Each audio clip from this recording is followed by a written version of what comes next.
Okay, here I am with our fifth finalist for the 2021 PWAPM Excellence Award. I have Emily Skinner from Ecolab with me. How are you, Emily? I'm well. How are you? I'm good. I'm really, really good. We've just been having a bit of a chat before we hit record and yeah, getting to know a little bit more about each other. So I'm excited that you're a finalist, and look, congratulations, very well deserved. And you've obviously got a lot of team members behind you, and that's why you've been nominated and gotten to where you are now. So I want to find out a bit more about you so other people in the industry can know more about you as well. So what led you into the pest control industry?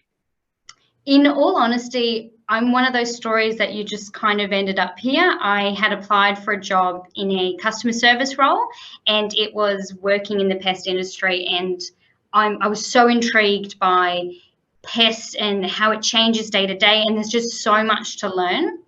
I have a background in hospitality and I keep reptiles with my partner, so I think it's inevitable that I would have ended up here anyway.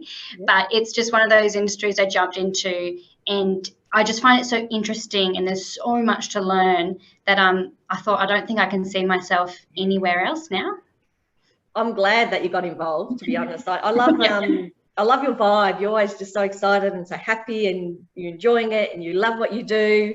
Tell us a bit more about your role in what you do at Ecolab. Yeah.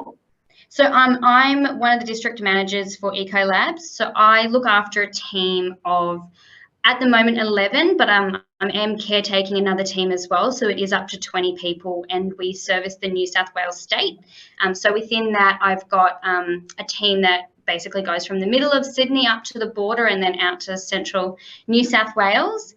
And my role has different components where I people manage, so I help people grow and develop in their role as a service technician. I do a lot of customer management, so I meet with customers month to month to look at their trends, what we can do differently, and review our service. And I do a lot of financial planning and management, which at the moment it is hard because obviously there's so many variables that change every day. So in that, I have all different stakeholders in the business that I support.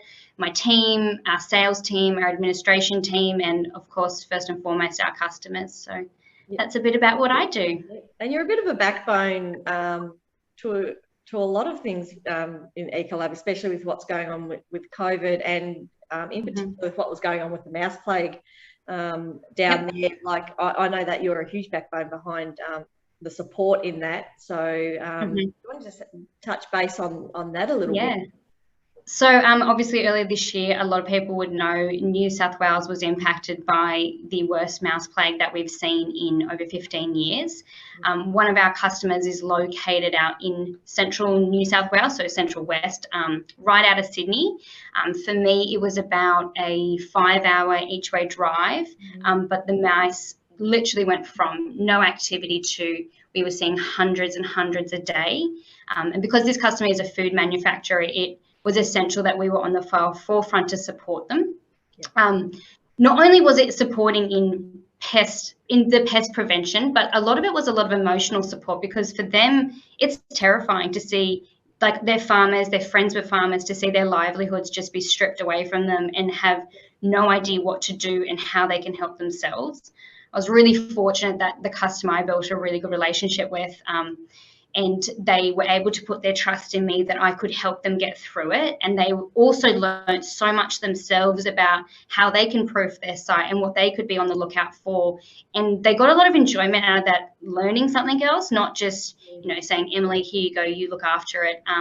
And I was able to train up another technician to look after that site. And I've got a really good relationship with them, which is great, because I think I had the attitude it's not just about, putting out more bait stations and putting out traps and just doing the bare minimum. It's about, empathizing with them, understanding that this is a terrifying time to be in that area of Australia, and that to give them hope that we will get there. It's going to be a slow process.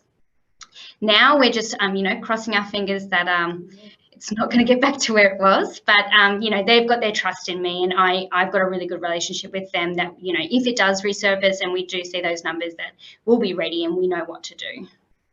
one of the many reasons why you're nominated, Emily. So just one of many. So what is your ultimate career goal as you see it today? I want to stay in people management. I get a lot of inspiration about, supporting people to do their best work and achieve their goals. That moment that you get the light bulb of someone realizing their potential or realizing how to solve a problem gives me a lot of enrichment. So I would like to just develop as a really well-rounded manager, whether that's in my current management position or another management position. I think there's just so much to learn. You learn so much from different people you interact with, and in that it helps you become, I guess, a better leader.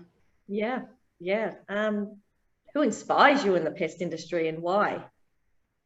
I would have to say, and he's probably going to be very embarrassed, but my previous counterpart, he inspires me because he's been in the industry a really long time. He has worked from a service specialist to a district manager, and now he works in the technical world, and he is training our team and finding new products. And I think he's taught me a lot about giving everything a go and giving it your best go. And you may not always be successful, but at least you learned something, and you can teach that to other people. And supporting diversity. When I came into the position, he was just so open to the idea of it's not the way that we did things 50 years ago, and it's this is the future, and this is how we can change and adapt and develop and share that knowledge. For me, that's just a rarity sometimes to find with people who want to share everything they know, because they find if you share your experience and share your expertise, you might be replaceable, which just isn't the case. We can all be better together. So he really inspires me. Darren is his name.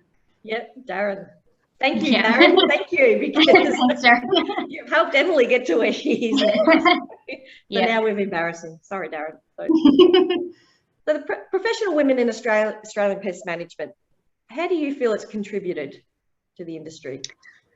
I think it has contributed in multiple ways. I think it has contributed in the fact that we're changing the idea of what a pest provider looks like.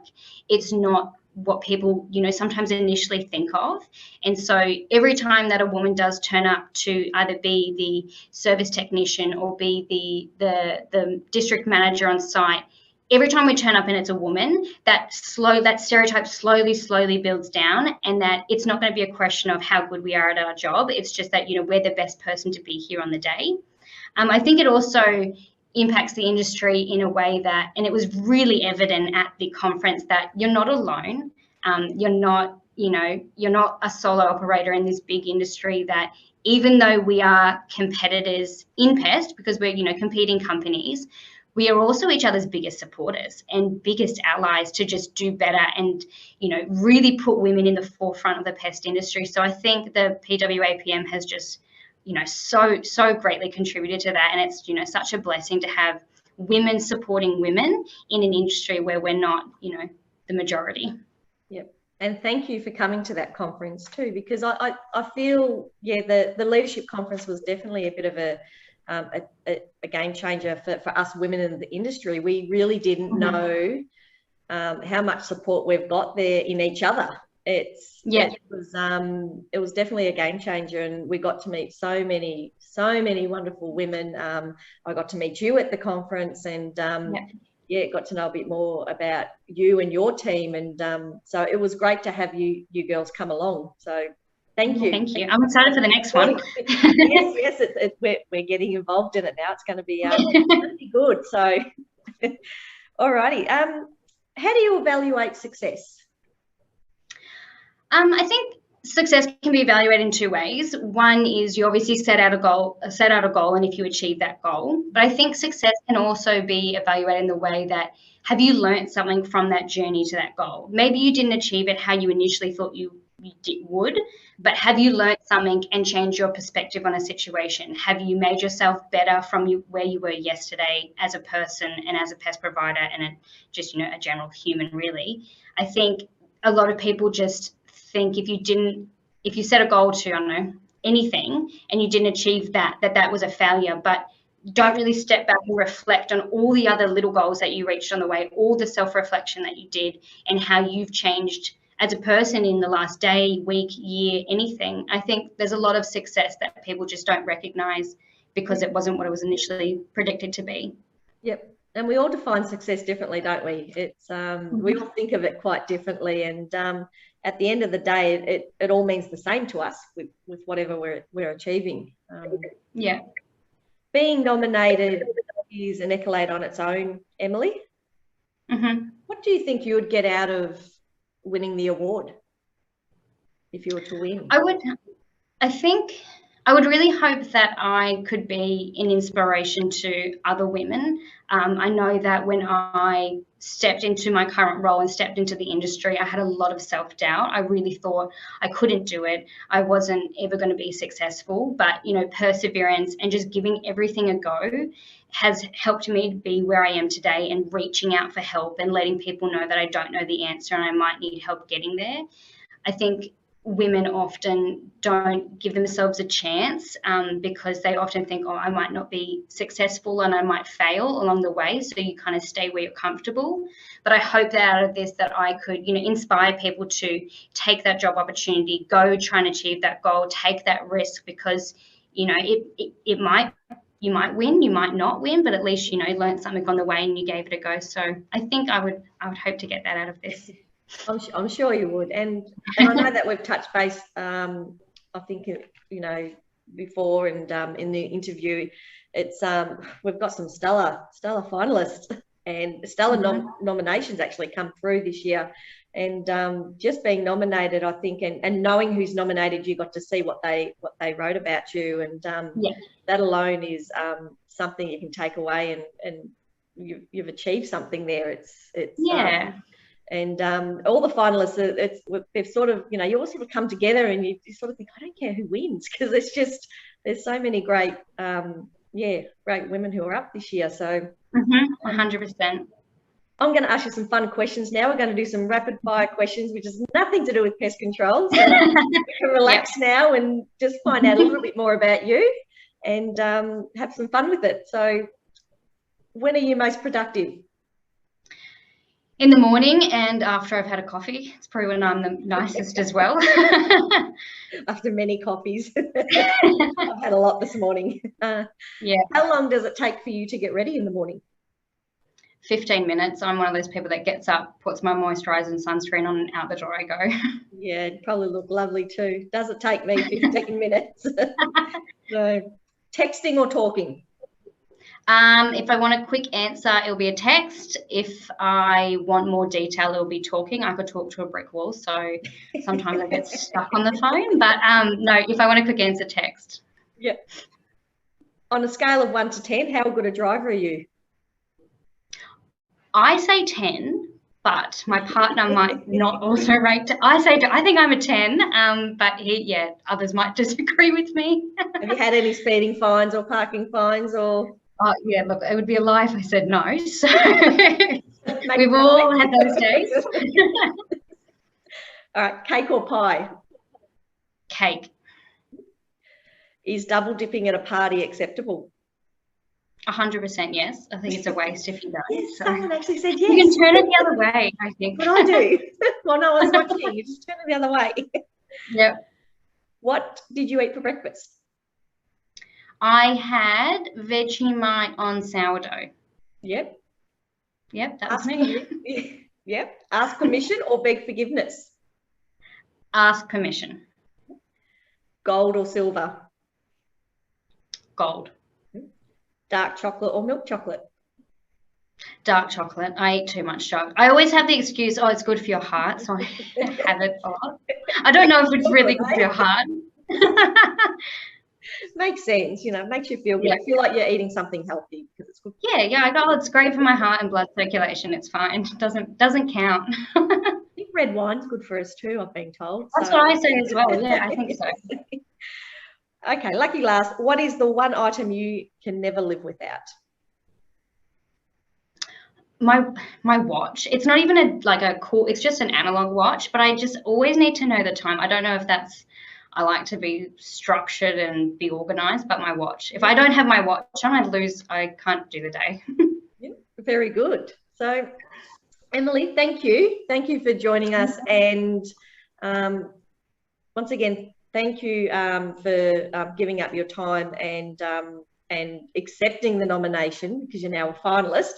And I can't wait to announce the winner with Michelle Downs on the 23rd. And it's going to be really exciting. So we'll be in touch anyway, regardless. So obviously I'll be seeing you at the leadership conference, and I'd love to get you a bit more involved, because I just 100%. I love your vibe. I love what you do, and you've just got so much to offer in this industry, not just for women but for men. So Ecolab's very, lucky to have you. So. Oh, thank you. And no, thanks for, I think it's just such a great opportunity. As I said before, women supporting women. It's just great to see that there is this group of women that are being recognised for their hard work. So it's important that we continue to do this and build each other up in the industry. So thank you for organising this. Thank you. And we'll be in touch. Good luck. We'll know our winner soon. Thank you. All right, awesome. Bye.